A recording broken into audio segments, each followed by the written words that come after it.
మిత్రమా, ఇలా లిఖింపబడి ఉన్నది: భ్రష్టులైపోచున్న వారికి క్రీస్తు శిలువ మరణమును గూర్చిన సందేశము అర్ధరహితమైనది, కాని రక్షింపబడుచున్న మనకు అది దేవుని శక్తి. శిలువపైన ప్రభు మాంసాన్ని చీల్చిన మేకులు, ఆనంద గర్జనల మధ్య గాఢ నిశ్శబ్దం, సమాధానం లేని ప్రశ్నలు. లోకపు కళ్ళలో ఇది పరాజయం, కానీ అదే శిలువ లోకరక్షణకు బలిపీఠంగా మారింది. అక్కడే ఆయన చివరి రక్తపు బొట్టు ఈ పాపమయ భూమిని పవిత్రం చేసింది. ఆయన పలికిన మాటలు గాలిలో కలిసిపోలేదు, ఎవరూ వాటిని మర్చిపోలేదు. ఆ ప్రేమ ఇంకా సజీవంగానే ఉంది.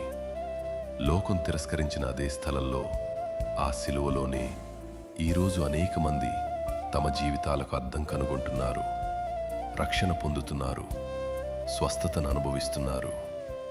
మిత్రమా, రక్షింపబడుచున్న మనకు అది దేవుని శక్తి.